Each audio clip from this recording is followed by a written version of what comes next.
Hi, good afternoon to everybody. Thank you so much for joining us. I'm Agustina Ordóñez.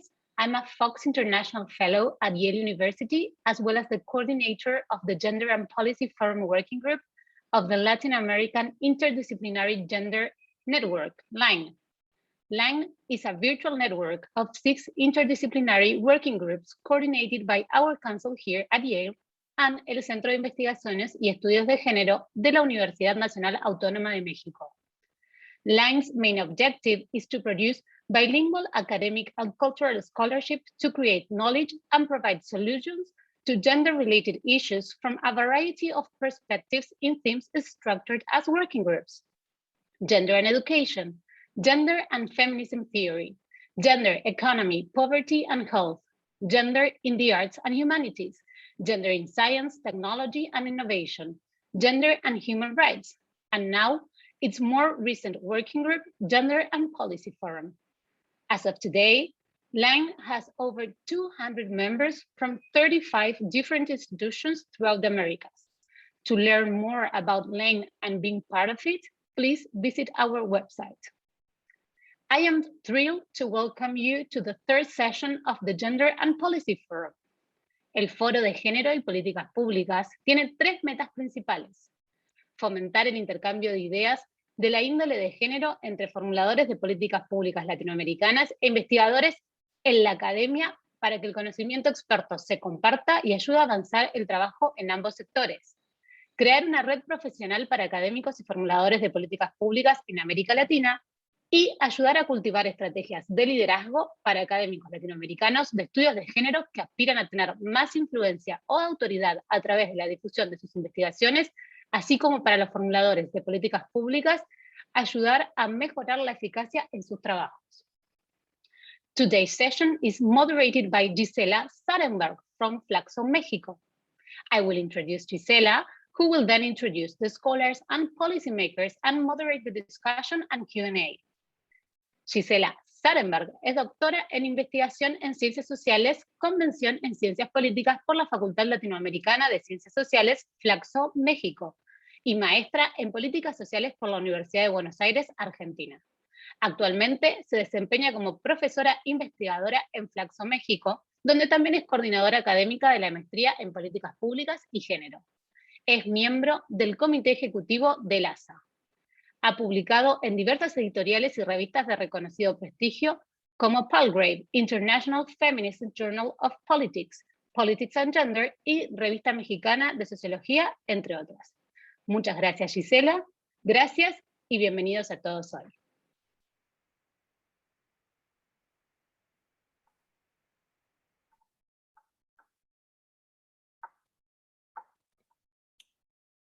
Muy buenos días o buenas tardes según en donde estén ubicados y ubicadas. Hoy tenemos una mesa de lujo, como acostumbramos aquí en las sesiones organizadas por LINE. Nuestras ponentes serán Karen Castillo y Rita Astrid Musinio Corro.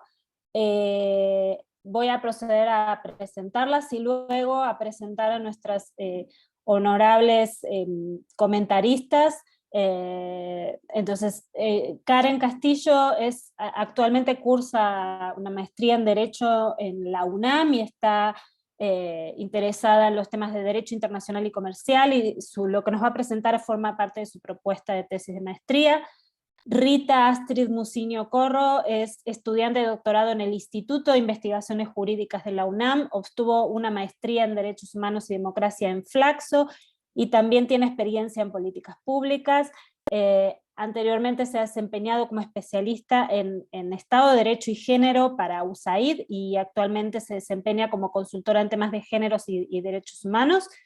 Voy a presentar ahora a las comentaristas, iniciando por la honorable ministra María Claudia Buchaneri Pineiro.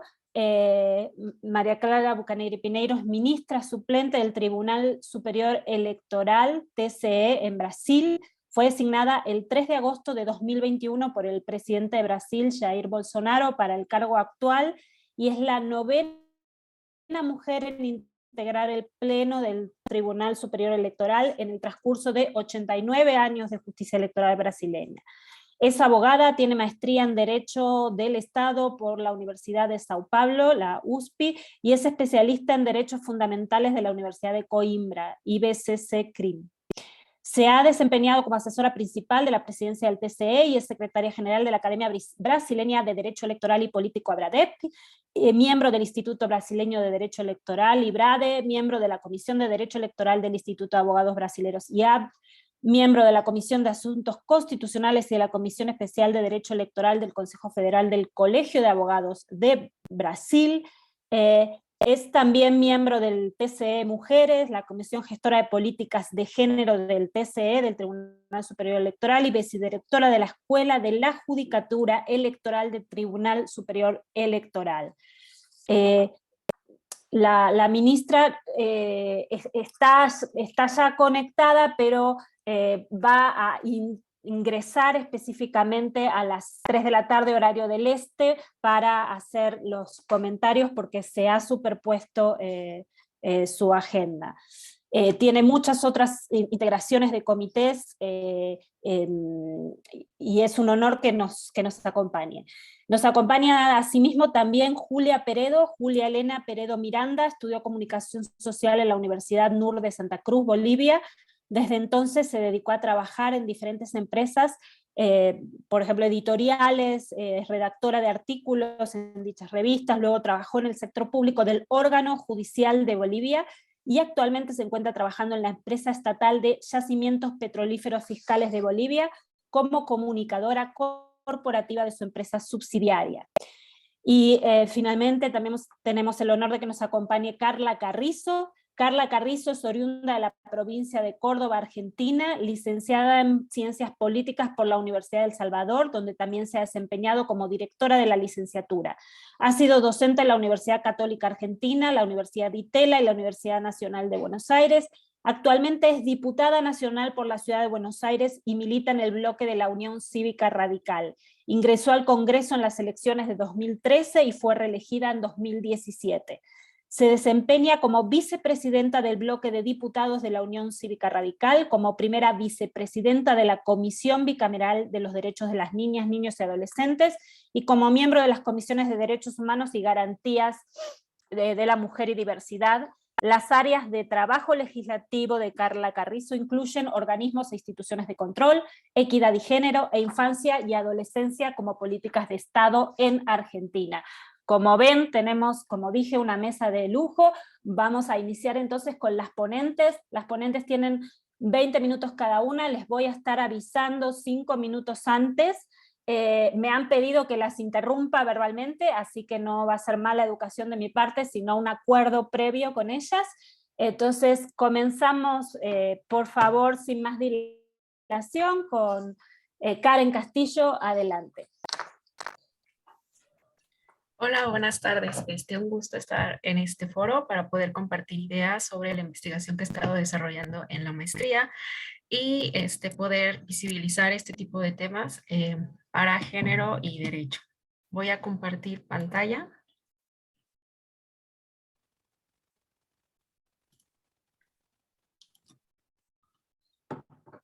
Me dicen si ya la logran ver, por favor. Sí. Bueno, pues muchas gracias.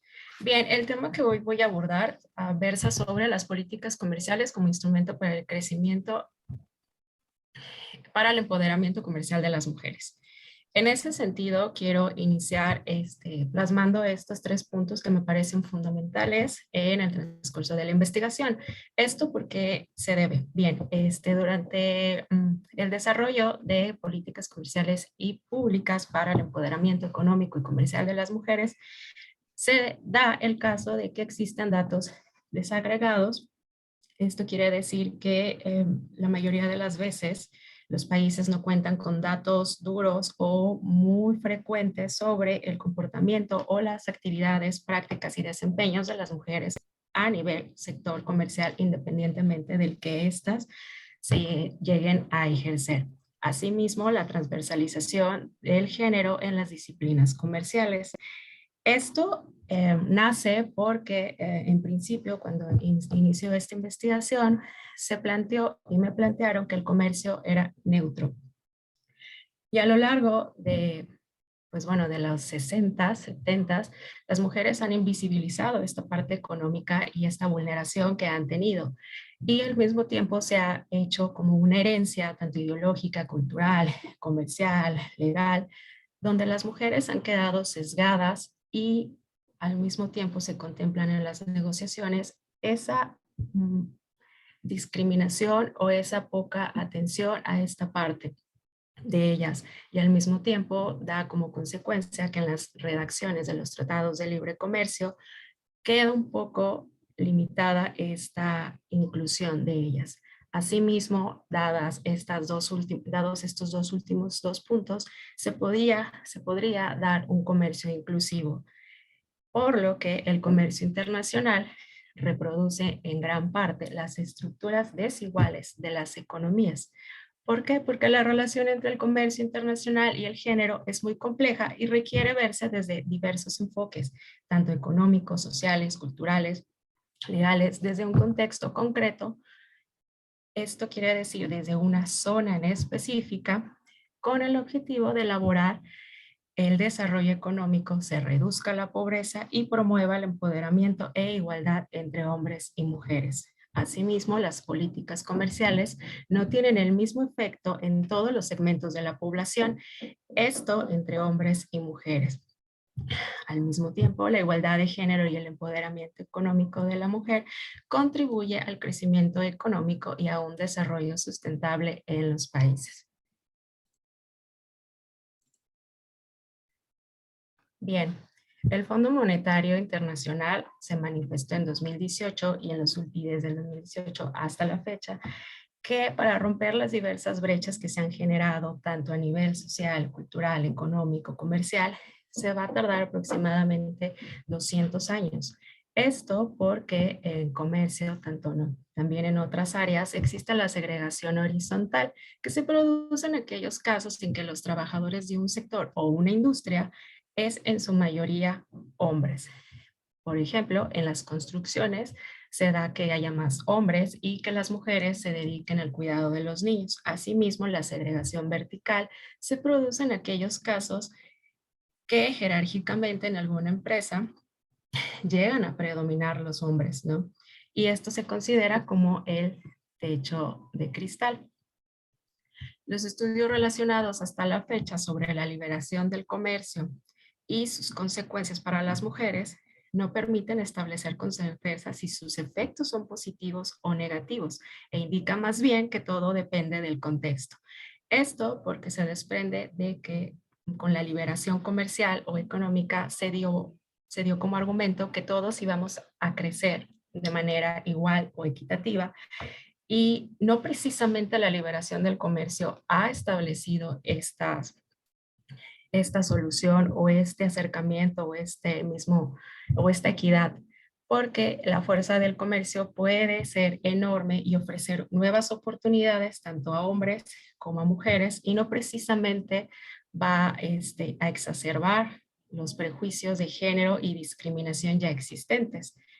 También las políticas macroeconómicas independientes del género suelen agravar las desigualdades de género ya existente. Por una parte, el Estado también debe de vigilar que el crecimiento económico sea deseable a priori y esté regulado, sea armonizado y tenga un crecimiento continuo y generalizado en las sociedades.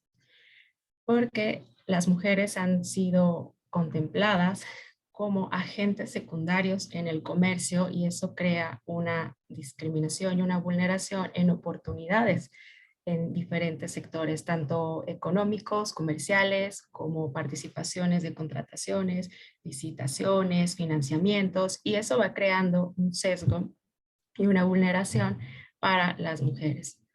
Ahora bien, el posicionamiento internacional de la Agenda de Comercio y Género ha sido trascendente en los últimos años para posicionar a las mujeres en el ámbito comercial. En la Agenda 2030 del Desarrollo Sostenible y la Agenda de Acción Addis Abeba, se consideró que había que dar un poco de impulso y proyección a esta parte de las mujeres. Asimismo, en 2017, la Organización Mundial del Comercio emite la Declaración Conjunta sobre Comercio y Empoderamiento de las Mujeres en la Conferencia Magistral de Buenos Aires, donde también establece la importancia de la participación de las mujeres en este sector. Algo que también fue fundamental y parteaguas como para darle mayor enfoque y visibilidad fue que en 2021 se elige la primera directora general de la OMC, que es Noxy Ojongo. Y este fue una gran oportunidad para que en el espacio multilateral se pudiera dar mayor participación a las mujeres. Asimismo, pues está el grupo G20 con Business 20, que publicó un documento de medidas concretas hacia la equidad de género y establece la importancia de por qué esto debería de tomarse en cuenta. La UNTAC en 2017-18 sacó la caja de herramientas donde también trata de establecer una base de datos de cómo es el comportamiento de las mujeres en el comercio. La CEPAL ha dado bastantes investigaciones en Latinoamérica principalmente de cómo ha sido el comportamiento de las mujeres en este ámbito. Y pues la desigualdad de género como un fenómeno complejo plantea dimensiones y propuestas muy diferentes que parten de limitaciones estructurales que enfrentan las mujeres. También estas instancias se han pronunciado sobre la eliminación de estereotipos de género, la remoción de obstáculos a la participación de mujer en el mercado laboral, la discriminación en contratación, remuneración y promoción, así como la importancia de impulsar las políticas educativas y capacitaciones junto con las políticas comerciales y públicas para entrelazar todas estas variantes y poder llegar a tener mayor reflexión sobre estos temas. ¿Por qué la importancia de las mujeres en el comercio? Las mujeres tienen funciones económicas y prejuicios de género de diferentes maneras. Una de las cosas que se ha logrado visibilizar con base a los estudios que se han generado en los últimos años es que las mujeres fomentan acceso a los mercados, generan empleos, capital humano, productividad, competitividad y desarrollo económico. Asimismo, contribuyen a salarios, puestos de liderazgo, distribución y bienestar individual y social. ¿Por qué? Porque las mujeres participamos de diversas maneras, tanto directa como indirectamente en el comercio, ya sea como trabajadoras y productoras que trabajen por su propia cuenta, sean asalariadas, sean trabajadoras de familiares auxiliares, familiares no remunerados o trabajadoras ocasionales. También está la parte donde participamos como comerciantes, que sean informales, transfronterizas, vendedoras, comerciantes ambulantes o dueñas de unas pymes.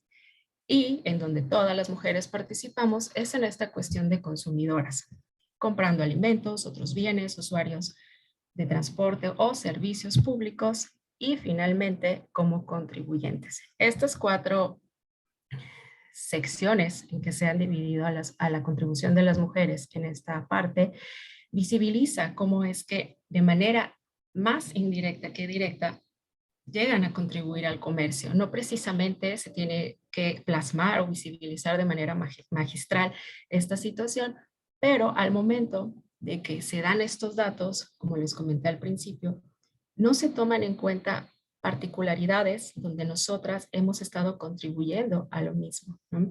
En cuestiones de políticas comerciales, cuando un arancel sube, cuando existen cuotas compensatorias a ciertos productos, llega a afectar a las mujeres porque son las que hacen los gastos dependiendo del producto al que se haya afectado, tanto con el arancel o con la cuota compensatoria.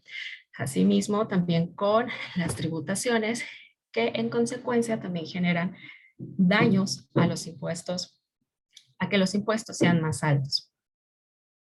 Y esto es algo que se se toma mucho en consideración en las mujeres. Ahora bien, las políticas macroeconómicas en general y la liberalización comercial en particular afectan a las mujeres en sus roles multidimensionales, esto es, en calidad de trabajadoras, productoras, empresariales y consumidoras, usuarias de servicios públicos y como responsables de cuidados. Aquí les muestro como unos pasos que estuve contemplando, que entre menos sea la brecha de empleo, salarios e ingresos, será mayor la participación de las mujeres en el comercio, será mayor el apoyo en la integración y en el comercio y por consecuencia existirán más datos, tendremos mayor conocimiento y se podrán ajustar políticas públicas y comerciales necesarias para poder seguir empoderando a las mujeres en sus diversos sectores. Aquí se menciona o destaco las iniciativas tanto a nivel legal como a nivel de sociedad. ¿Por qué? Porque existen acuerdos comerciales con capítulos de género y actualmente en la Organización Mundial del Comercio existen 292 acuerdos en vigor y notificados ante esta instancia, donde más de una cuarta parte al menos cuenta con una disposición explícita de género y se eleva a 243 tratados cuando las disposiciones son implícitas en materia de género, como las relativas a los derechos humanos, a la dimensión social, al desarrollo sostenible y a los grupos vulnerables. En los últimos años, los tratados de libre comercio en vigor y notificados ante la Organización Mundial de Comercio ya muestran una disposición explícita en materia de género. Y esto ha fomentado que se logre un avance más en este sector con las mujeres. Pero a pesar de que esto se ha dado en los últimos años, algo que hay que tomar en consideración en los tratados de libre comercio es que no precisamente este tema tiene una década, tiene desde hace varios tiempo, y el primer tratado que lo contempla fue en 1957, que es el Tratado Constitutivo de la Comunidad Económica Europea, donde establece que cada estado garantizará la aplicación y el principio de igualdad de retribución entre trabajadores y trabajadoras. Después, en 1983, el Tratado Constitutivo de la Comunidad Económica de los Estados de África Central se pronunció sobre esta situación.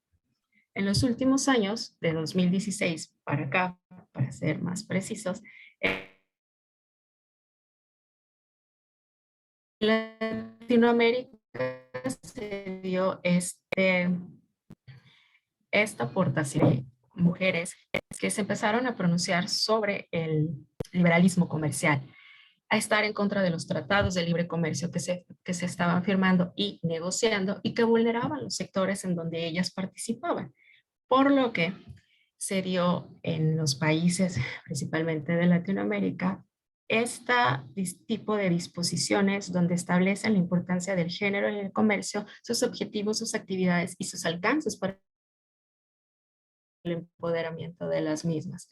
Entonces inició con Chile y Uruguay con un capítulo, con Chile y Canadá en 2017, actualizando el Tratado de Libre Comercio que ellos ya tenían, Chile y Argentina, Chile y la Unión Europea, Chile, Colombia, México y Perú, con países asociados como Brasil y Chile, Canadá y el Mercosur, y Chile y Ecuador, que se encuentran negociando.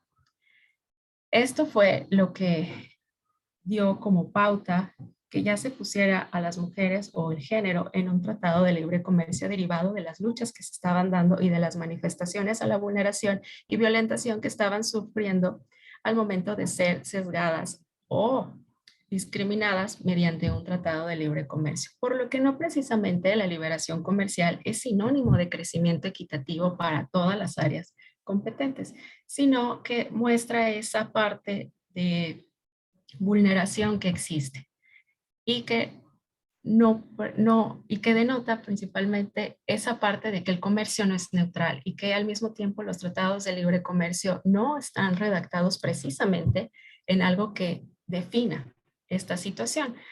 El año pasado salió como herramientas de poder seguir empoderando, visibilizar para no estar negociando o agregando los capítulos de género, otro tipo de instancias. Por ejemplo, en el TEMEC tenemos en el preámbulo la importancia de las mujeres en el tratado y al mismo tiempo parte en capítulos, tanto laborales como de las pymes y financieros, donde se plasma, pero solo se nombra a ellas una vez. Entonces, eso, independientemente de que fomenta la visibilización y la importancia de las mujeres en el comercio, no precisamente quiere decir que se esté partiendo o respetando o simplemente contemplando a las mujeres en esta parte.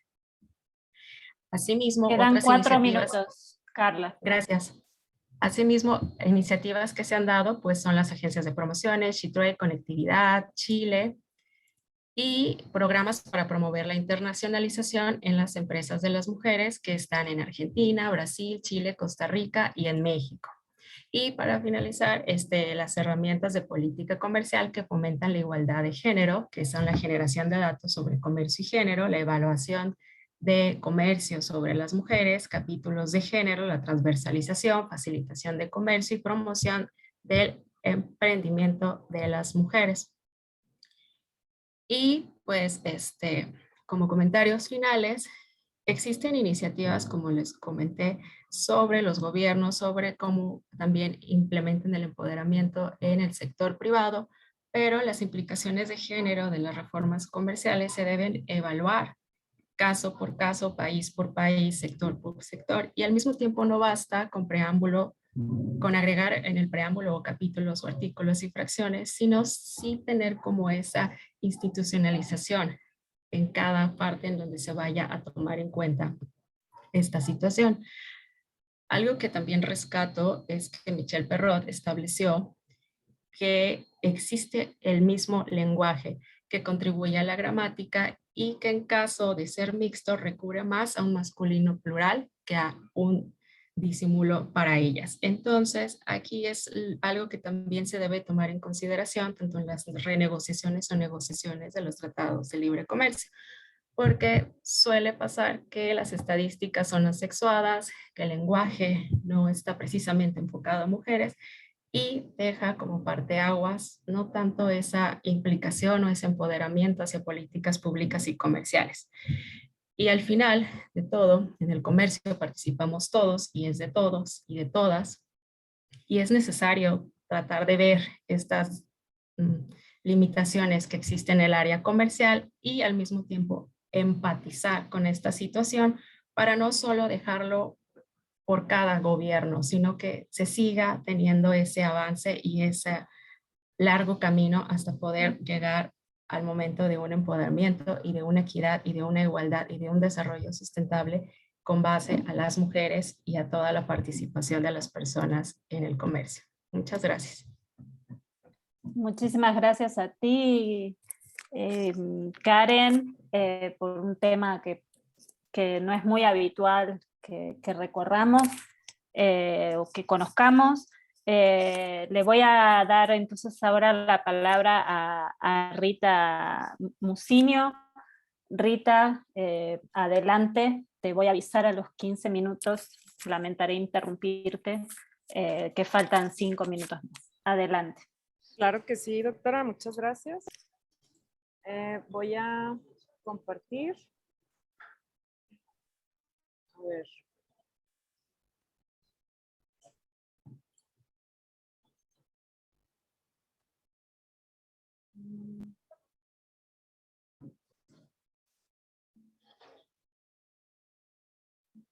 No, bueno, no aparece aquí mi... Tiene la flecha en verde, abajo. Sí.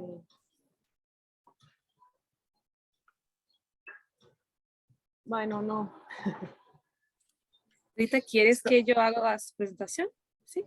Ay, sí, por favor, porque no Sí, sé breve. por qué. Ya ves, Raquel, que me dijiste que solo compartir la presentación, pero ya ni me deja eso. Una disculpa, la verdad. Pero bueno, aquí yo aquí te voy comentando. Pues bueno, para comenzar, primero quiero agradecer y felicito esta iniciativa de realizar este foro que me parece de suma relevancia, ya que tiende puentes entre la academia y entre quienes están, ¿verdad?, detrás de la realización de estas políticas públicas. Entonces, pues sin mayor preámbulo, el día de hoy voy a hablar acerca de algunos avances que he tenido o algunos hallazgos que he identificado durante la investigación que me encuentro haciendo en mi tesis doctoral. Mi investigación es sobre maternidad adolescente en México y realizo un análisis de género y de derechos humanos del marco jurídico vigente en la materia. Para mi exposición voy a tratar de responder al menos estas 3 preguntas. Primero, pues, ¿qué me encuentro analizando? Segundo, ¿cómo lo estoy analizando? Y tercero, ¿a qué conclusiones o hallazgos me ha llevado esta investigación? Pues bien, para comenzar es importante tener presente que en las últimas décadas el tema de la reproducción en la adolescencia ha cobrado una gran relevancia en México, por motivo de las altas tasas de fecundidad adolescente que hay en el país. Sobre el particular, el Instituto Nacional de Geografía y Estadística, el INEGI, registró de 2007 a 2012 un incremento en la tasa de fecundidad de mujeres de 15 a 19 años de 69.2 hijas e hijos por cada 1,000 mujeres a 77. Por su parte, el Consejo Nacional de Población, CONAPO, indicó que en el trienio de 2015 a 2017, esta tasa alcanzó un valor de 70.6 nacimientos por cada 1,000 mujeres. Cabe señalar que en la población indígena, esta tasa es de 87.1 nacimientos por cada de mujeres entre 15 y 19 años, nacimientos por cada 1,000 mujeres entre 15 y 19 años. La reproducción en la adolescencia es susceptible de acelerar el ingreso y adopción a las responsabilidades inherentes a la adultez de las y los adolescentes. Es decir, que en determinados contextos, la maternidad y paternidad en la adolescencia coloca a las y los adolescentes en la adultez junto con las respectivas funciones y responsabilidades, lo que a su vez se superpone y adquiere en muchas ocasiones prioridad sobre sus derechos de ser adolescente.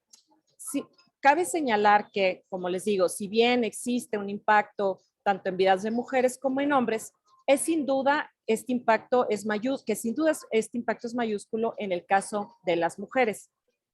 El arribo a la maternidad o la paternidad en la adolescencia es vivida de forma distinta debido a los roles y expectativas construidos socialmente y que coloca a las mujeres en situación de franca desventaja.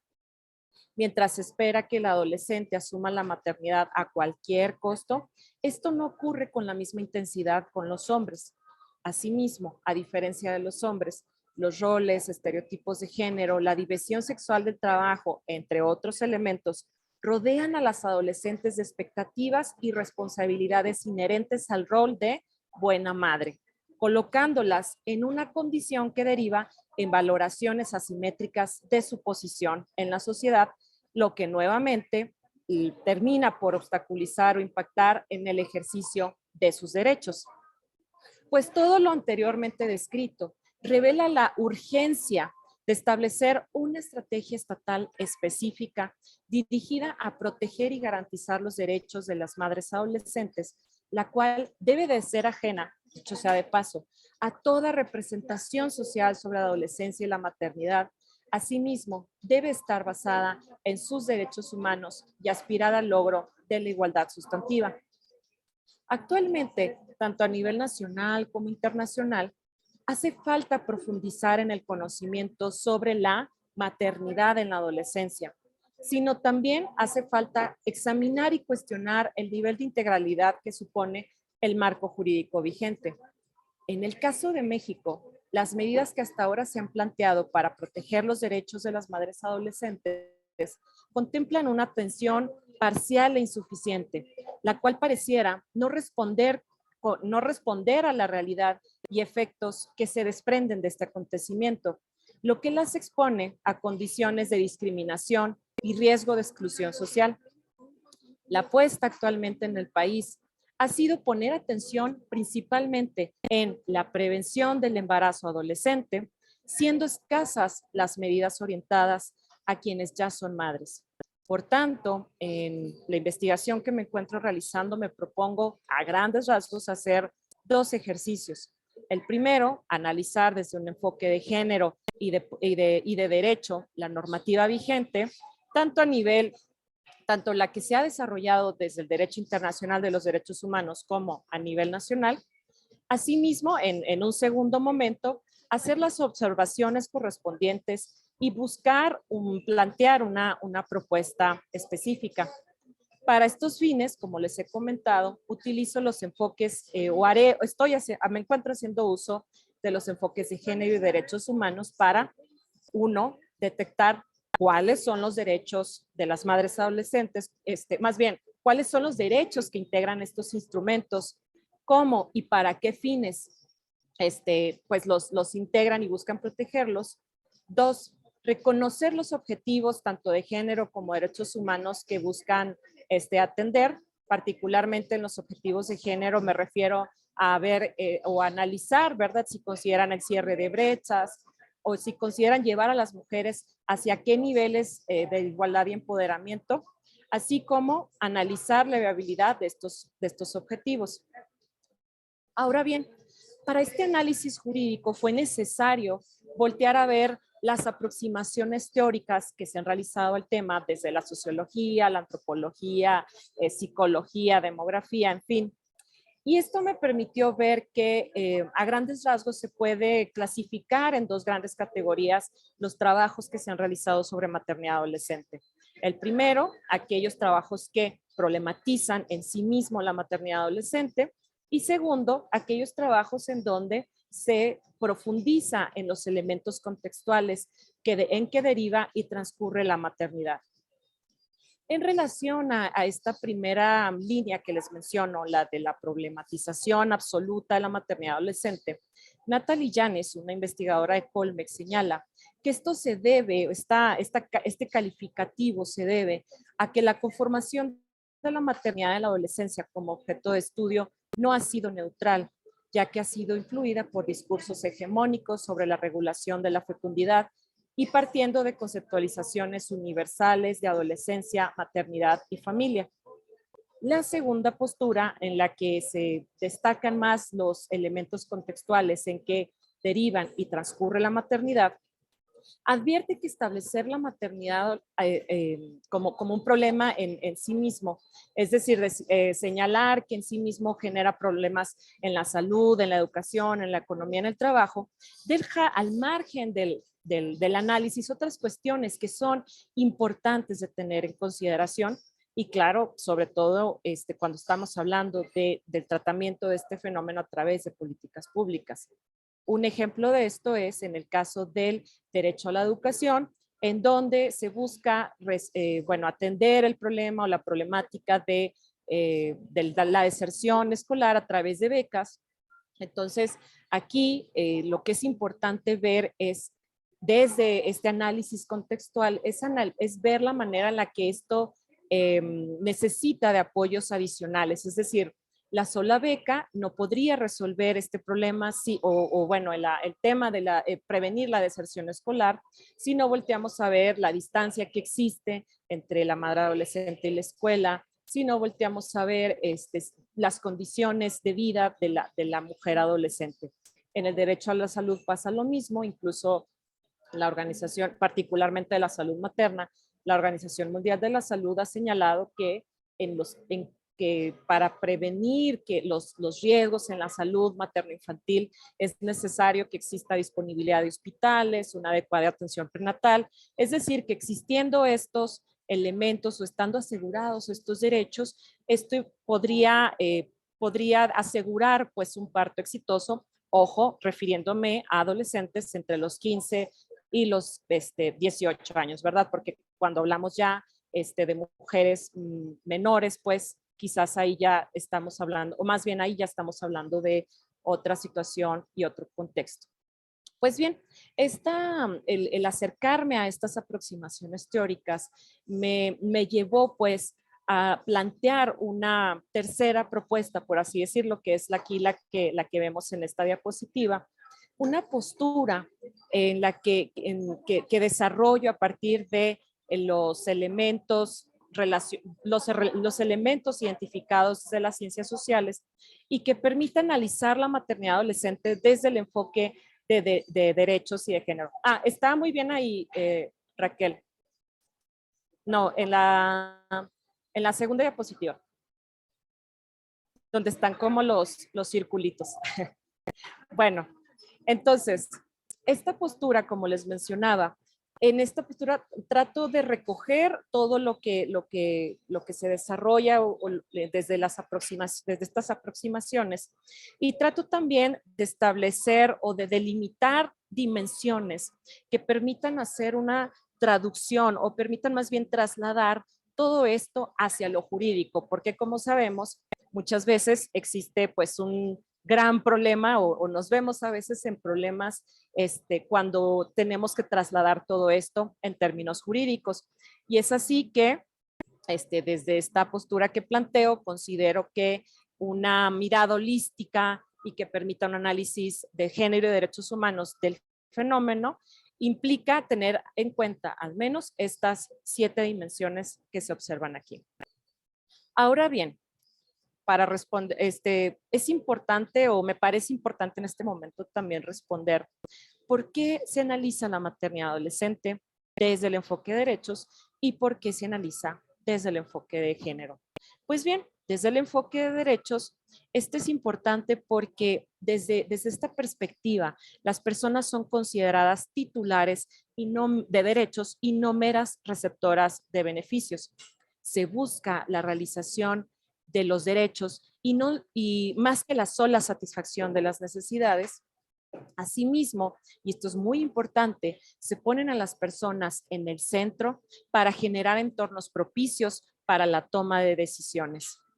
Esto hace posible alcanzar varios objetivos de mi tesis, entre ellas delimitar los derechos de las madres adolescentes, lo cual resulta oportuno, ya que si nosotras vemos el marco jurídico en la materia, es posible ver que el catálogo de derechos que se asocia o que se ha asociado a la temática, tanto a nivel internacional como nacional, se circunscribe a unos cuantos, todos ellos vinculados principalmente al embarazo en la adolescencia, no así la maternidad. También el enfoque de derechos me ha servido para profundizar en las obligaciones que se relacionan y que derivan de estos derechos. Y sobre todo, y esto también es fundamental, me sirve para sustentar la necesidad de configurar un marco jurídico específico, considerando que la sola prevención y regulación del embarazo adolescente no alcanza a cubrir la totalidad de los elementos que caracterizan al fenómeno que se examina. En relación a la pregunta de por qué analizo el fenómeno desde el enfoque de género, pues bien, porque es importante verificar, como decía desde un inicio, la forma o la medida en la que se incluyen o no objetivos en materia de género, tales como el cierre de brechas, así como el arribo hacia los niveles de igualdad de empoderamiento, y también verificar que estas políticas públicas se hayan construido desde la realidad de la población objetivo, que dicho sea de paso, esta es una meta o finalidad que se persigue tanto desde el enfoque de derechos como de género. Sobre el nivel de igualdad de empoderamiento, retomo el marco de igualdad de empoderamiento de UNICEF, la cual es una herramienta que considera el arribo hacia el empoderamiento como un proceso que abarca 5 puntos que van desde el acceso, bienestar, concientización, participación y control. Y en relación al segundo punto, es decir, el verificar que las políticas efectivamente tengan un conocimiento sobre la población objetivo, utilizo el marco de Moser, ya que hace posible tener este conocimiento integral a través de la aplicación de 4 categorías analíticas: condiciones de vida, necesidades prácticas, intereses estratégicos y posición social. En suma, observar el fenómeno de la reproducción en la adolescencia desde los enfoques de género y de derechos implica ir más allá de solo prevenir el embarazo en este momento de la vida. Conmina al Estado a sentar las bases para la atención de la maternidad en la adolescencia. Con esto, no quiero negar el hecho de que es oportuno que se prevenga la gestación en las adolescentes. Sin embargo, por diversas razones que van más allá de la ausencia de anticonceptivos o del conocimiento para utilizarlos, argumentos que, dicho sea de paso, son comúnmente utilizados para sustentar la prevención del embarazo, hay mujeres que se convierten en madres durante este periodo, lo que obliga al Estado a constituir un marco jurídico y políticas públicas que garanticen y protejan los derechos de las que ya son madres. Y como decía hace unos momentos, esta normativa no puede basarse en las expectativas sociales sobre la adolescencia y la maternidad, sino que debe de conformarse teniendo en cuenta la realidad de las madres adolescentes. Siguiente, por favor, siguiente diapositiva.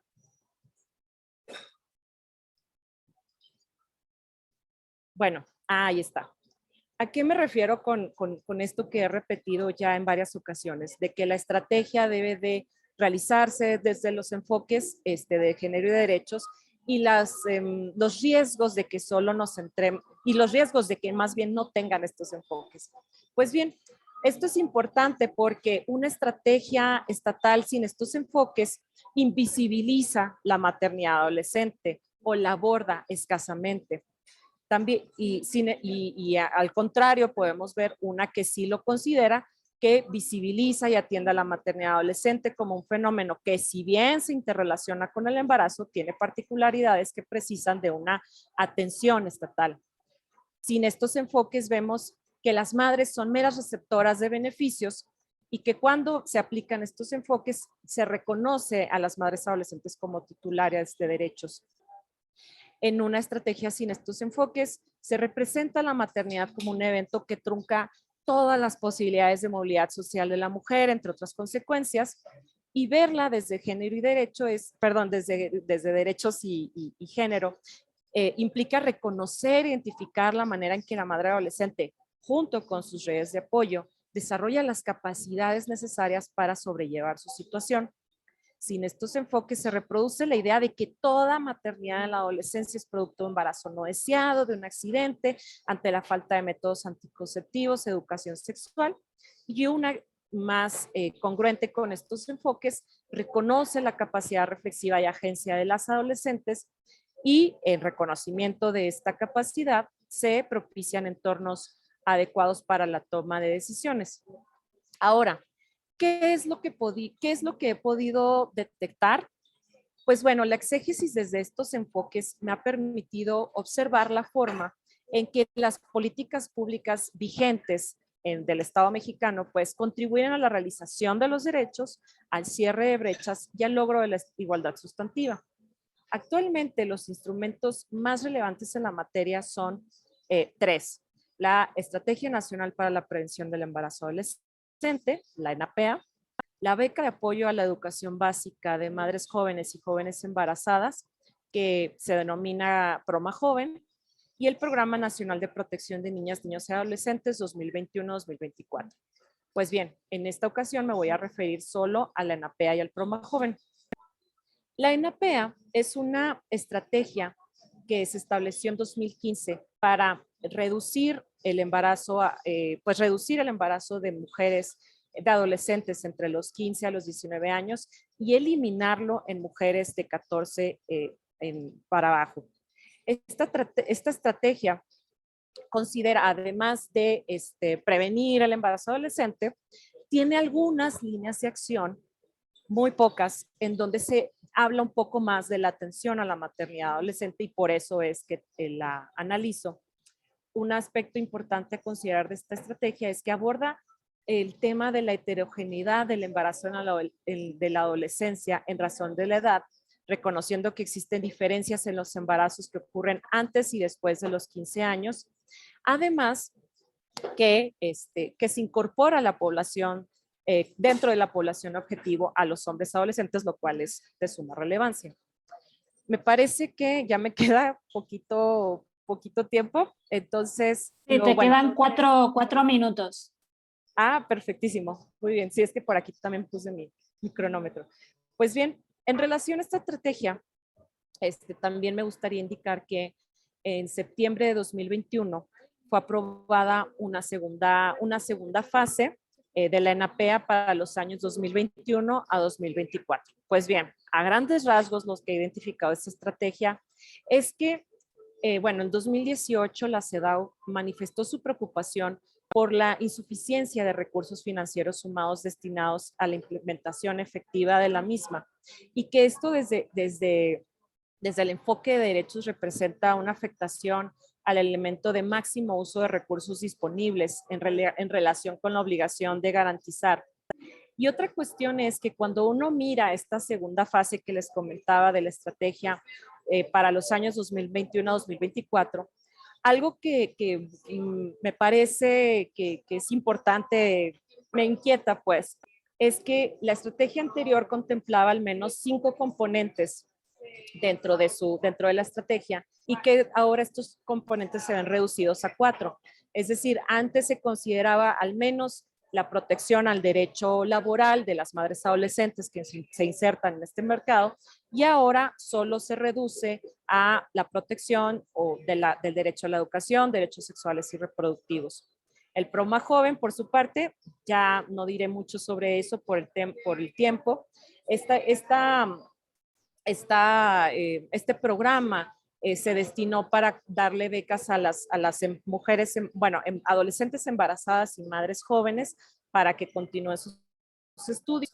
Esta beca antes era de 850 pesos por mes hasta por 10 meses, y ahora se redujo a 800 pesos. Esto desde el enfoque de derechos representa una vulneración al principio de progresividad y no regresión, así como al máximo uso de recursos disponibles.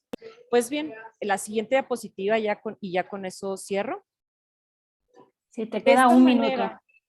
Muy bien, gracias, doctora. Pues bien, esto que les cuento, ¿verdad? Que les comparto aquí a grandes rasgos. Si Raquel pudieran compartir la siguiente diapositiva, podemos ver cómo la estrategia del Estado, en todo caso, ¿verdad? Es muy como se intensifica, ¿no? Cuando estamos hablando del embarazo adolescente, de la prevención, y este nivel de protección y nivel de atención disminuye cuando ya estamos hablando de la maternidad adolescente. Y pues bueno, con eso concluiría mi presentación. Muchísimas gracias. Muchísimas gracias, Rita. Nos está acompañando ya directamente la honorable ministra María Claudia Buchianeri Pineiro. Bienvenida. Voy a dar lugar ahora a los comentarios. Vamos a comenzar con la ministra, luego seguimos con Julia Peredo y luego con la diputada Carla Carrizo. Entonces, 10 minutos, por favor, para cada una. Si les parece bien, les aviso cuando queden 3 minutos, ¿sí? Entonces, adelante, ministra, por favor. Bienvenida, muy bienvenida. Muito obrigada a todos e a todas que nos acompanham. Eu quero agradecer, Gisela, por esse honroso convite de estar aqui com as senhoras. Quero cumprimentar as professoras Karen, Rita, Augustina, Carla e Júlia, para tratar desse tema, que é um tema que diz diretamente a condição feminina, que é a questão que envolve a maternidade e os reflexos que a maternidade projeta sobre a vida estudantil e sobre a vida profissional da mulher. Mais especialmente, nesse debate, um recorte ainda mais sensível da maternidade, que é a maternidade, essa experiência da maternidade, vivenciada por meninas, por muitas vezes crianças e por jovens ainda em fase escolar, e os reflexos que essa gravidez precoce alcançam, os reflexos que essa gravidez projeta sob a perspectiva das possibilidades de vida dessa menina que vai se tornar mãe num período ainda cedo da sua vida. Eu falo aqui, como Gisela bem antecipou, falo do Brasil, sou ministra substituta do Tribunal Superior Eleitoral. Nesse momento, Gisela, estamos numa campanha forte de engajamento das nossas adolescentes, das nossas jovens, na retirada do título eleitoral, aqui no Brasil, adolescentes de 16 e 17 anos não são obrigados a votar, eles só se inscrevem eleitoralmente se assim desejarem, e o fato é que há um fenômeno que não é exclusivamente brasileiro, é um fenômeno que pode ser aferido também em outros países do mundo, de desencantamento político da nossa juventude, e nesse momento, então, o Tribunal Superior Eleitoral se acha fortemente engajado, nós temos apenas mais 30 dias para estimular os nossos jovens de 16 a 17 anos a se inscreverem, a se alistarem, para que possam, então, exercer o seu direito fundamental de participação política nas eleições que se avizinham, que serão eleições realizadas em outubro de 2022. O Brasil, Gisela, é um país que precisa muito pensar toda a sua política de gênero. É um país com forte gender gap, que nos coloca, Gisela, no ranking, por exemplo, de participação feminina na política. Nas Américas, nós estamos à frente apenas do Haiti. Perdemos para todos os demais países da América em tema de participação política, e essa baixa presença feminina nos espaços políticos, ela se projeta no Brasil em todos os outros espaços de poder. Então, nós temos 52% da população brasileira é de mulheres, nós somos apenas 15% da Câmara dos Deputados, 15% do Senado da República, nós somos apenas 15% dos tribunais superiores brasileiros, e aqui já voltando os nossos olhares para a magistratura, que seria a carreira jurídica. Eu sou apenas a 9ª mulher a estar aqui no Tribunal Superior Eleitoral em 90 anos de existência desta corte. Então, o Brasil é um país que precisa olhar com muito cuidado as questões de política de gênero. Nós tivemos muito recentemente aqui, Gisela, um debate muito forte, que envolve também as nossas meninas e que envolve também a projeção da condição feminina na vida estudantil e profissional dessas mulheres, que foi um debate atinente à pobreza menstrual.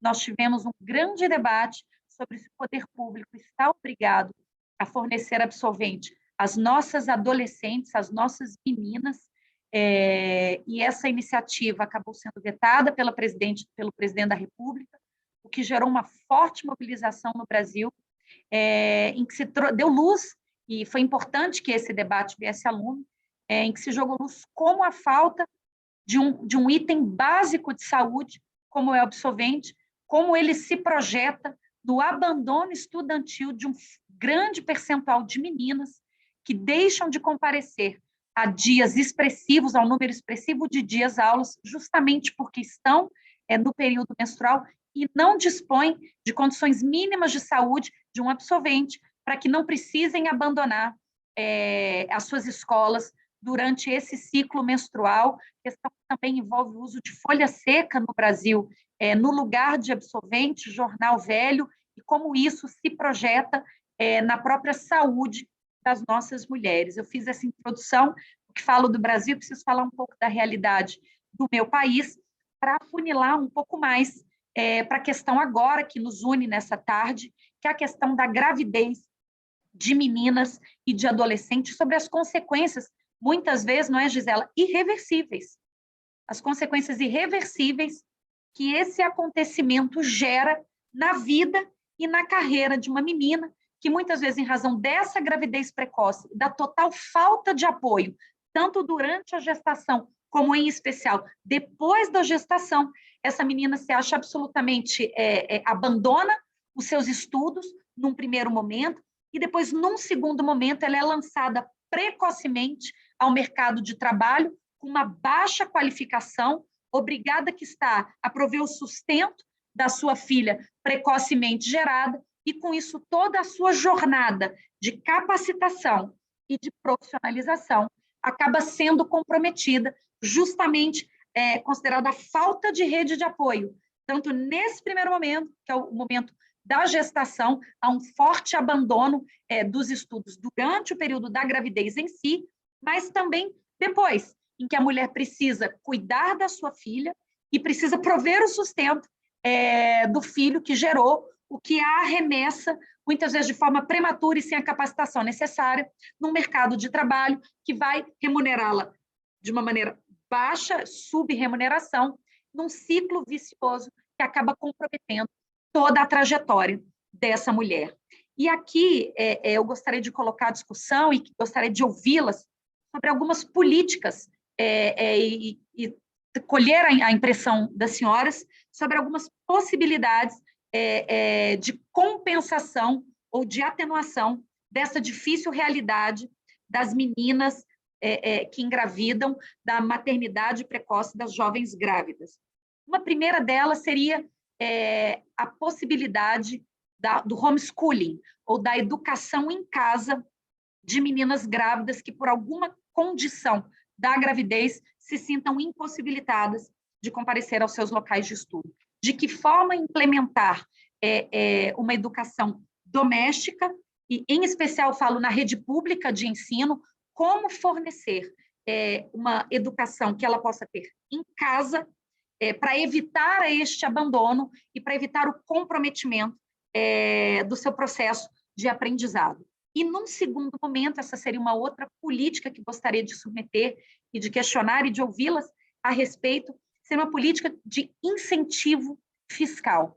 Aqui no Brasil, nós trabalhamos muito em algumas áreas com incentivo fiscal, ou seja, as empresas que adotam determinados comportamentos, elas podem abater o gasto envolvido, parte, né, não tudo, mas parte do gasto envolvido com determinadas iniciativas, eles podem deduzir dos impostos que precisam pagar futuramente ao governo. E aqui em dados não seria uma boa medida, uma boa iniciativa, a criação de incentivos fiscais a empresas que contratem meninas, jovens, adolescentes, num processo assemelhado ao que nós aqui chamamos de jovens aprendizes, que é uma política de inclusão de mulheres que saem do sistema cartorário, do sistema prisional, e que acabam não conseguindo se recolocar no mercado de trabalho, uma política então, de acolhimento de meninas mães, de jovens mães, num período de trabalho parcial, ou seja, numa jornada de trabalho que não comprometa a vida escolar dessas meninas, e oferecendo um apoio, uma condição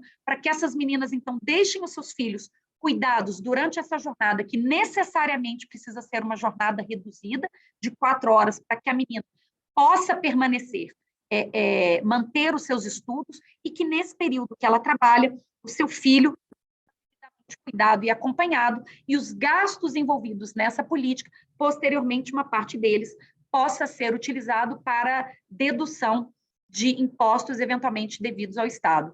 Essa é uma política que talvez seria interessante, que ajudaria essa menina mãe a ter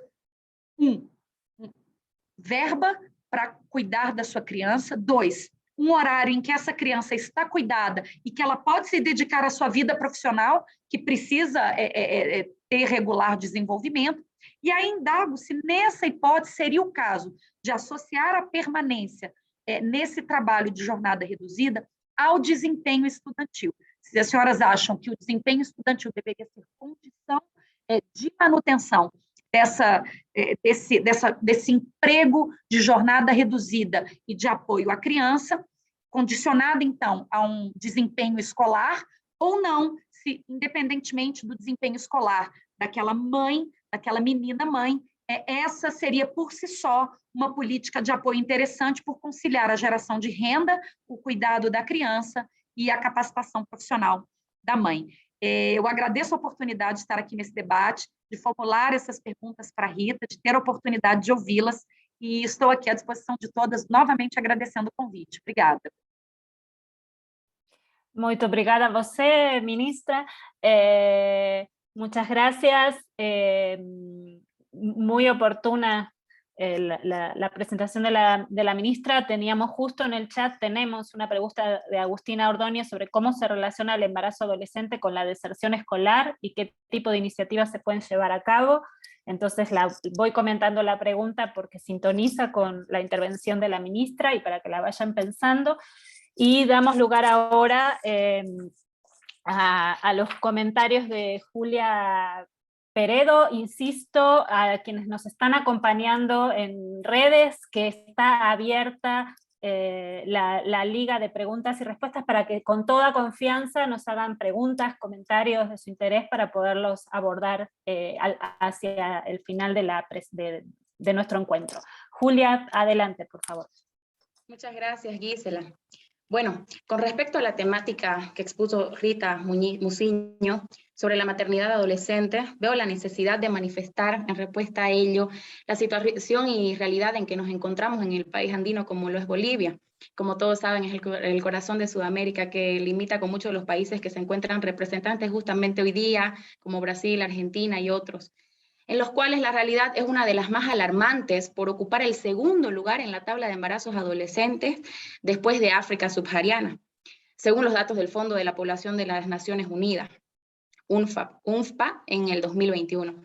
Este problema de la maternidad adolescente representa 300.000 mujeres que se embarazan cada año, de las cuales 60.000 son adolescentes solamente en el país, en Bolivia. El cual, por otro lado, el embarazo de las niñas menores de 14 años, que casi siempre son resultados por abusos sexuales, estas cifras significan que 4 adolescentes se embarazan cada hora y una niña menor a 14 años cada 4 horas.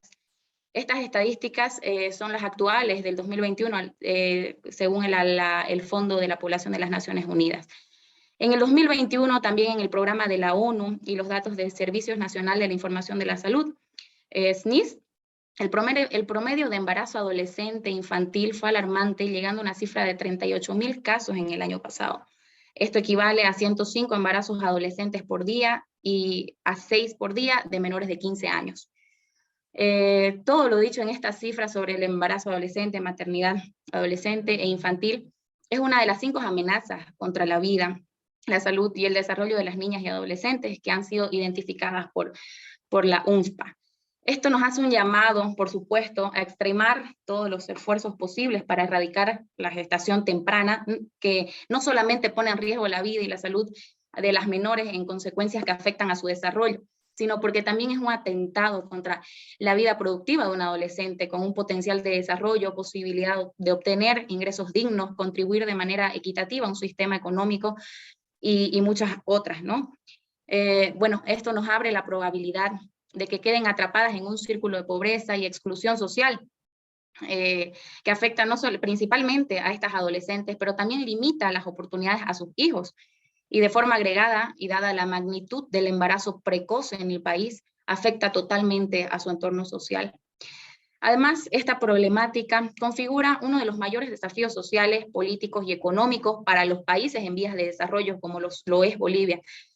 Cuando una menor se convierte en madre, sus derechos sexuales reproductivos y el acceso a la salud, educación y entre otros, se ven, por supuesto, vulnerados a corto plazo y en una consecuencia a mediano y largo plazo.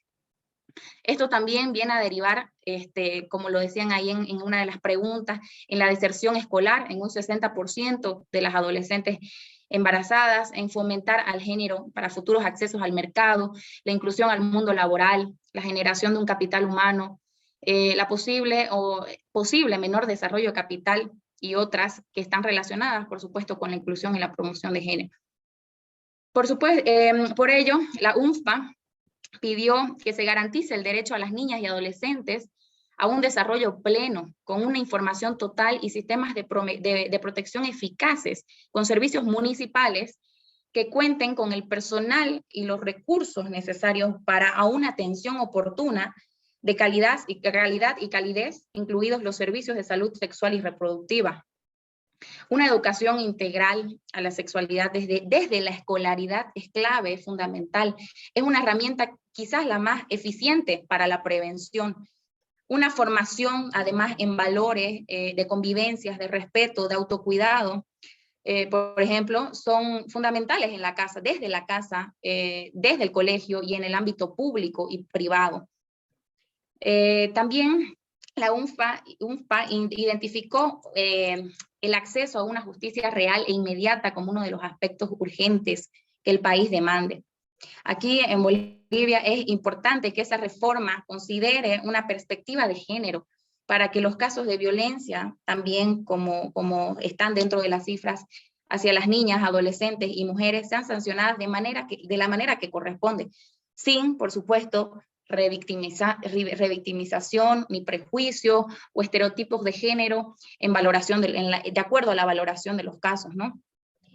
Llegar a conciliar soluciones para este problema específico que radica en el mundo entero o a mayor o menor escala, pero con las mismas consecuencias en cuanto al desarrollo de un país, requieren totalmente de un constante diálogo internacional, interdisciplinario y, por supuesto, un nuevo marco legal a nivel mundial.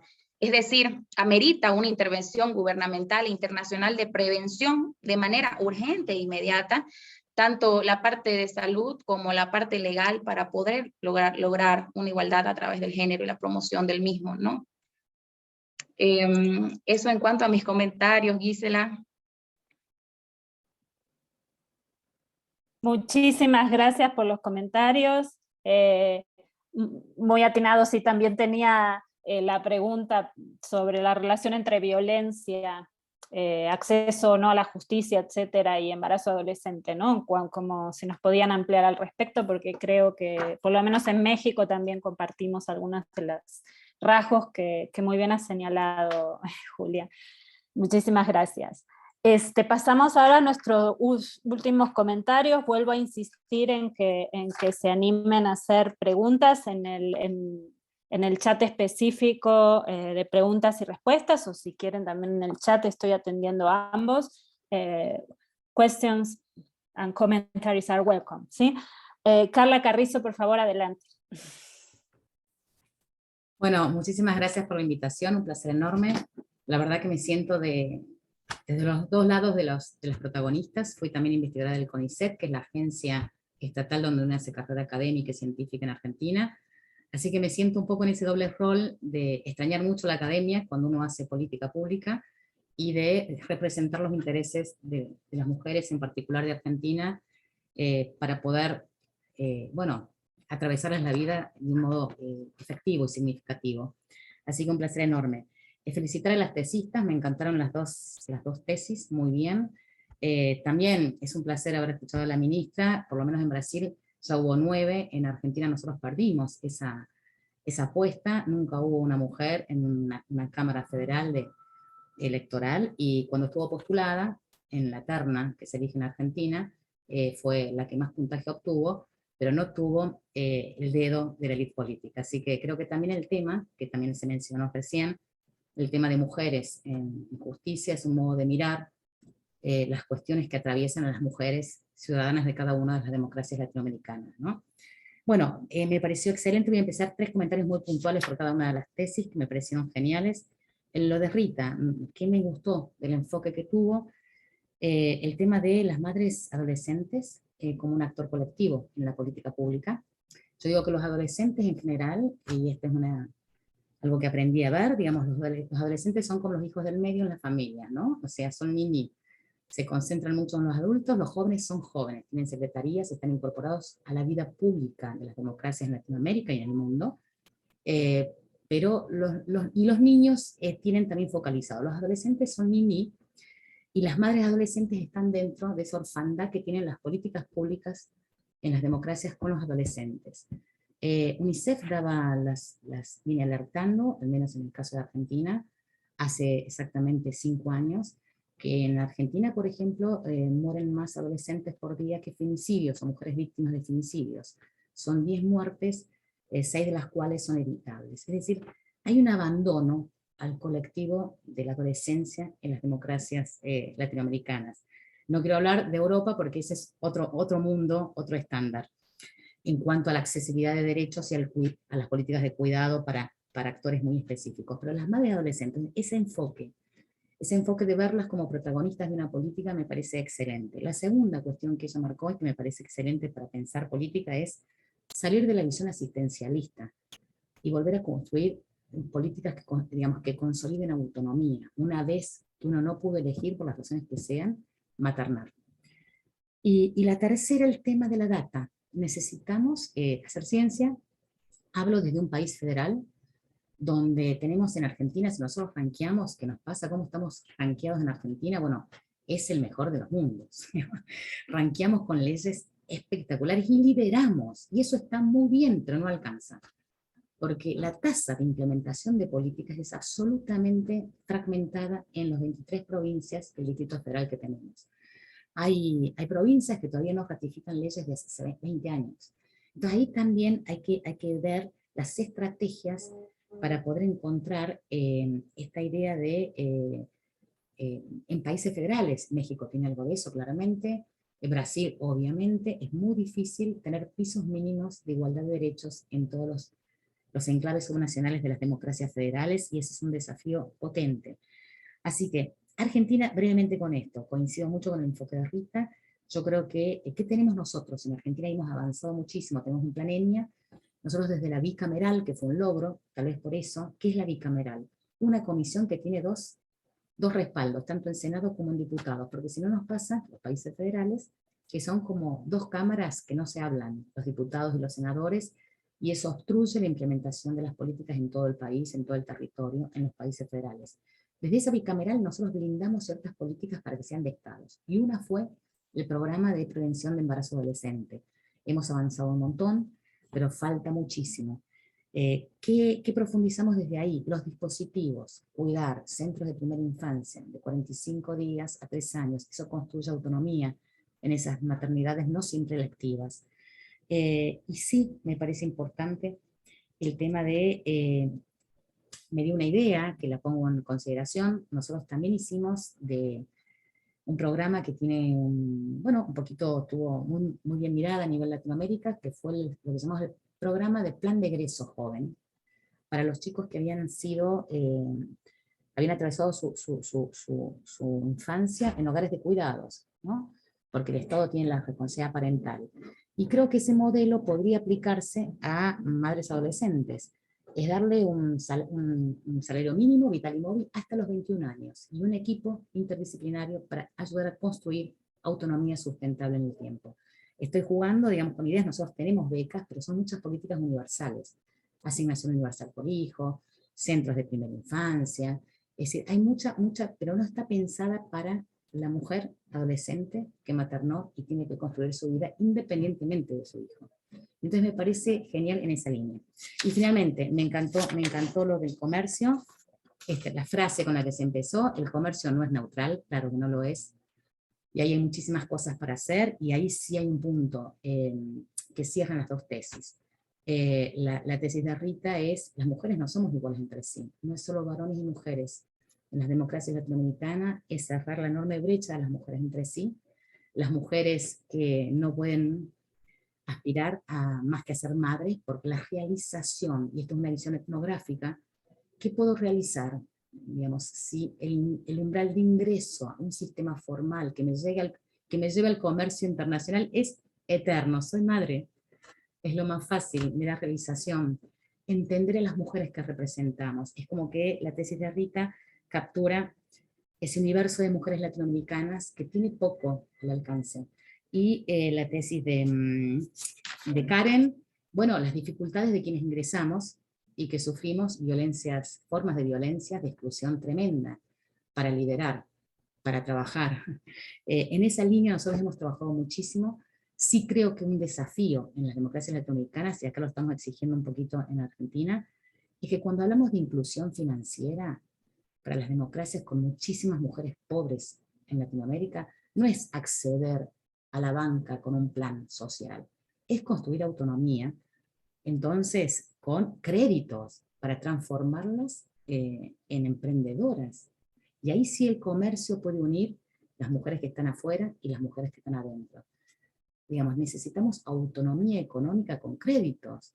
No es inclusión financiera porque me dan la tarjeta y me digitalizo, porque cobro un plan y tengo un techo.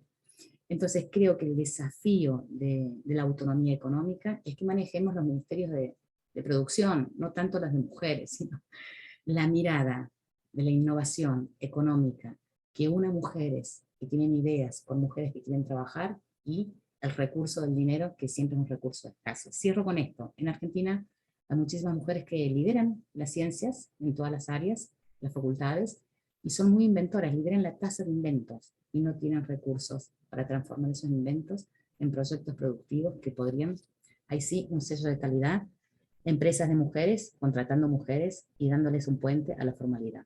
Con eso me parece que hay ahí una caja de herramientas que podemos pensar. Muchísimas gracias. Muchísimas gracias, diputada Carla Carrillo. Carrizo.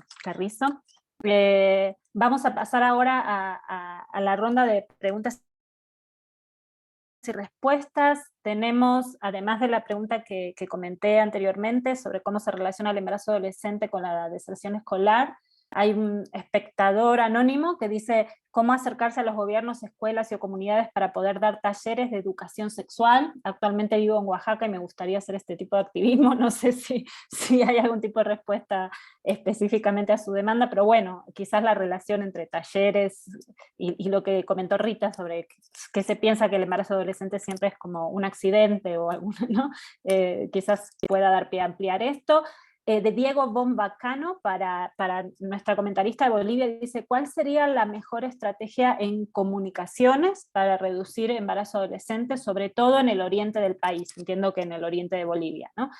Tenemos estas dos preguntas. Yo también agregaría la cuestión de la relación violencia, embarazo-adolescente, que se ha tratado en diversos foros, si Rita nos pudiera ampliar, y para Karen quizás también si nos pudiera comentar algo más o ampliar sobre políticas, esta caja de herramientas, ¿no?, que nos comentaba la diputada Carla Carrizo, si nos pudiera ampliar desde su perspectiva. Entonces son 3 minutos para cada una.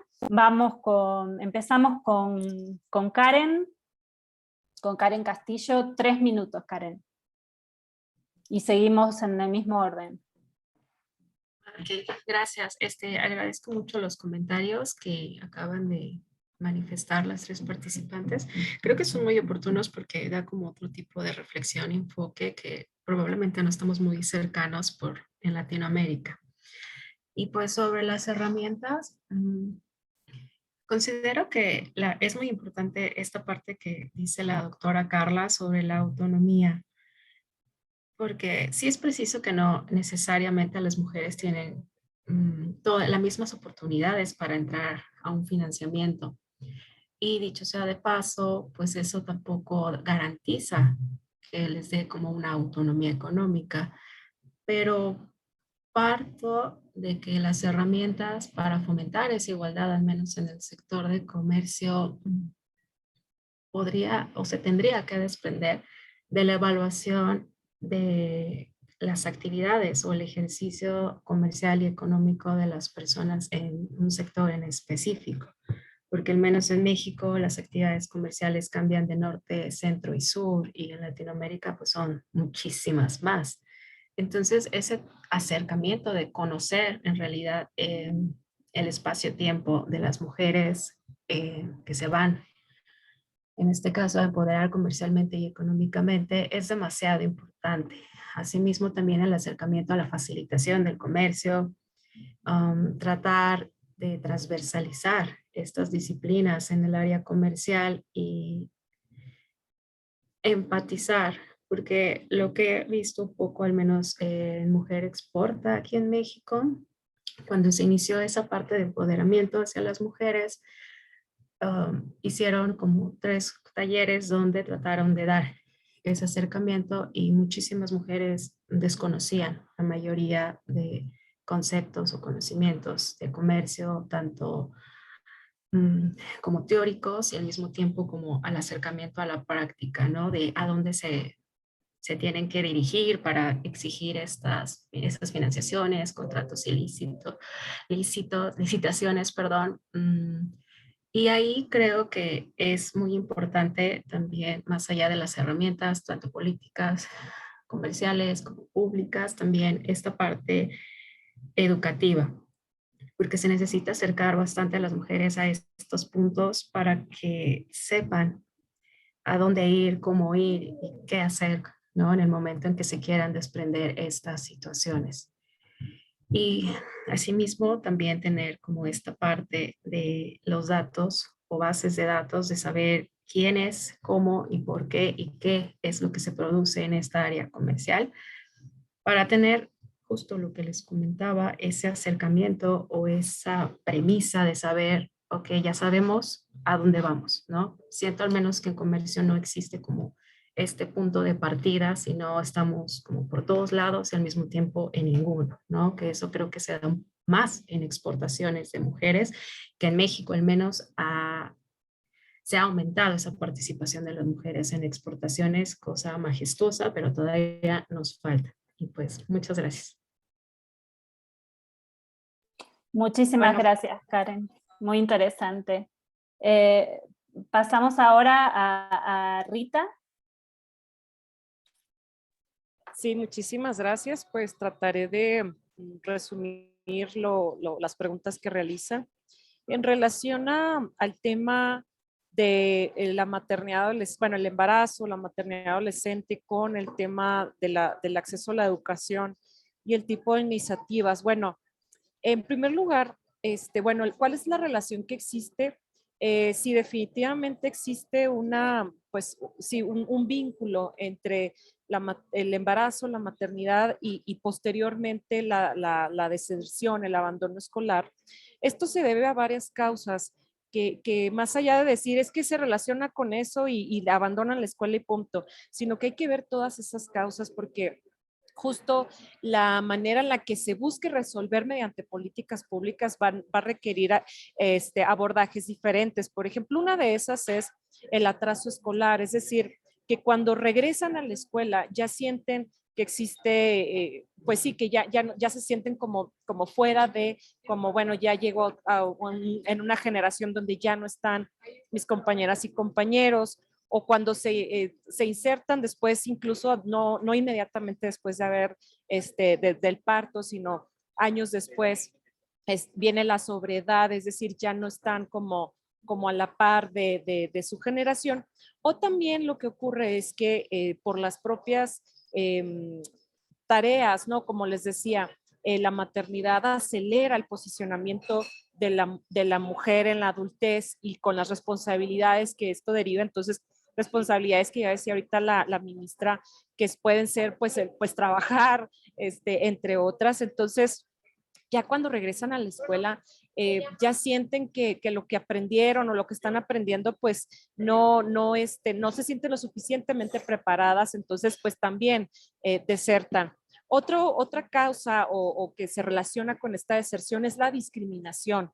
Muchas veces la SEP incluso ha hecho investigaciones al respecto, regresan a la escuela o estando embarazadas son objeto de muchísimo estigma y ya sea por el alumnado, por el profesorado. Entonces, esto también desincentiva a las madres, a las adolescentes y deciden ya no regresar a la escuela.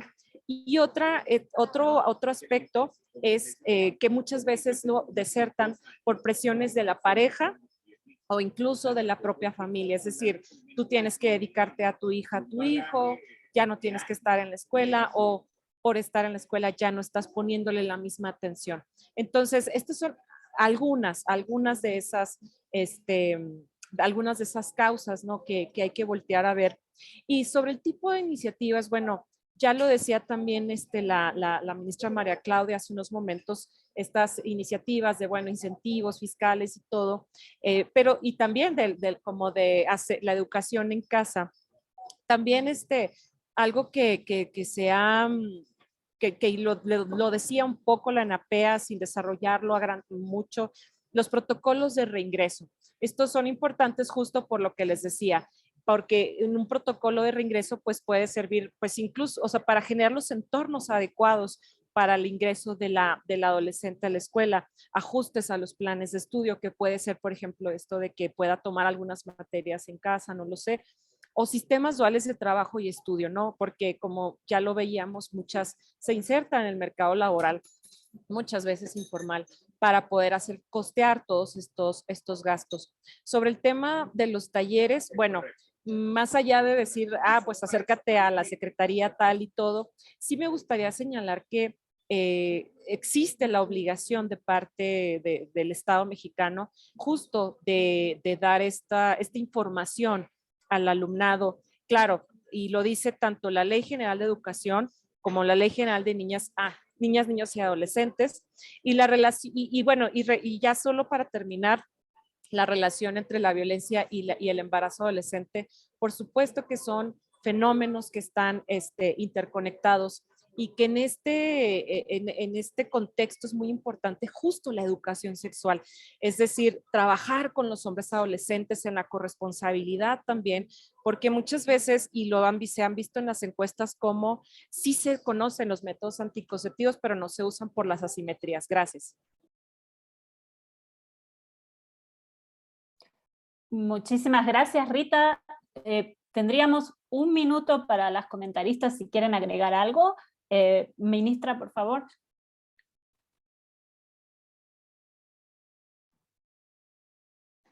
Obrigada, Gisela. Não, eu acho que esse é outro ponto que Rita fala, da corresponsabilidade, né? Esse é um ponto importante também, que vai na base, na origem, muitas vezes, do problema, que é o incentivo a uma cultura de prevenção da gravidez precoce, da gravidez infantil, na perspectiva de que uma eventual consequência dessa gestação será de responsabilidade compartilhada. Então, é importante o desenvolvimento dessa cultura, que passa também pelo desenvolvimento da cultura de igualdade de gênero, né? A gente sabe que mesmo fora da perspectiva da gravidez precoce, mas quando falamos de repartição de papéis domésticos e de criação de filhos, mesmo fora do contexto de uma gravidez precoce, ainda não há, pelo menos aqui no Brasil, lamentavelmente, ainda não há uma cultura de corresponsabilidade, de sorte que há uma oneração especial da mulher neste papel de criação dos filhos. Essa foi uma realidade muito sentida aqui na pandemia, durante a pandemia, como as mulheres são triplamente oneradas, dada essa ausência de cultura de corresponsabilidade.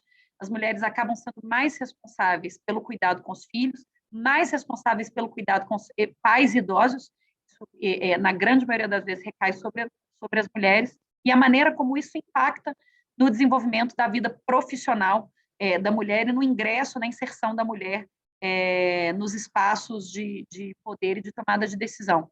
Então, a gente vê que a assimetria de gênero, ela vem lá da ponta, lá da base, e, de fato, o desenvolvimento de uma cultura de corresponsabilidade, de igualdade, de responsabilidade na criação dos filhos, é algo que eu entendo não apenas no contexto da gravidez precoce, mas em toda a perspectiva social como algo absolutamente imprescindível para que a igualdade de gênero possa deixar de ser realmente uma realidade utópica, pelo menos por aqui.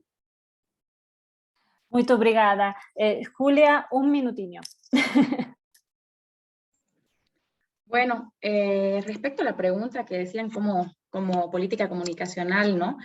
Como una política comunicacional para garantizar quizás, o por lo menos regular o coadyuvar al derecho de las niñas y adolescentes en un desarrollo pleno con información y sistemas de protección, como talleres, cursos, conversatorios desde el colegio y desde la casa, con que viabilice los servicios municipales.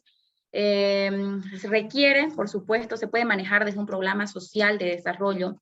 En el país andino se adoptó un gobierno de la forma democrática, participativa, representativa, comunitaria, con equivalencia de condiciones entre hombres y mujeres.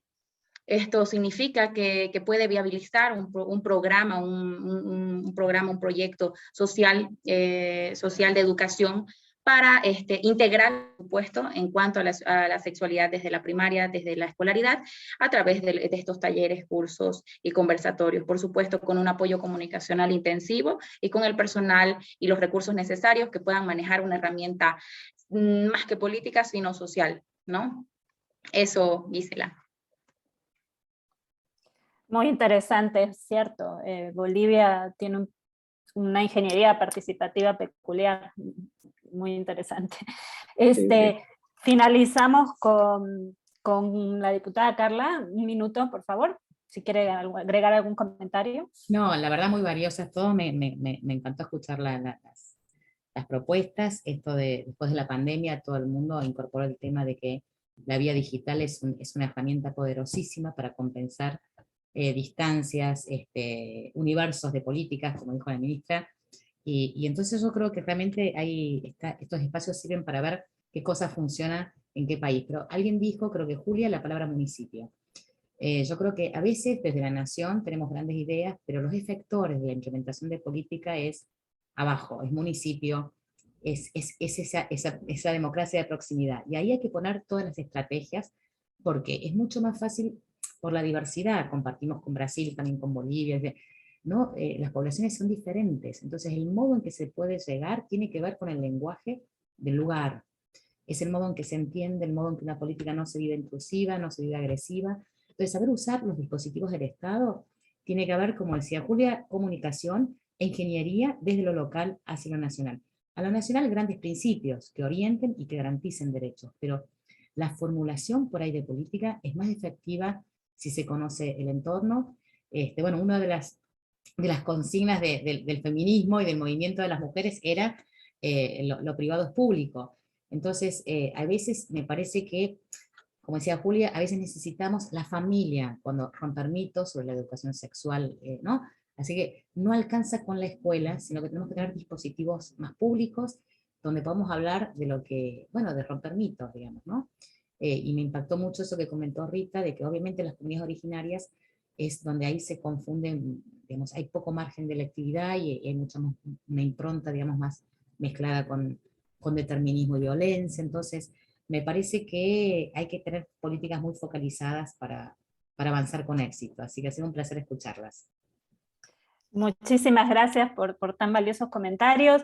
Hay una pregunta más de Cindy Ospina de una ONG Paz y Flora, pero no tenemos tiempo de abordarla. La estoy pegando en el chat por si alguien quiere contactarse o para poderla transmitir. Muchas gracias por la pregunta. Con esto cerraríamos el encuentro de hoy. Ha sido realmente un gusto conocerlas virtualmente y a otras volverlas a encontrar virtualmente. Espero que tengamos muchos más espacios en el futuro, con seguridad será así. Muchísimas gracias a todas, todos, todes. Muchas gracias.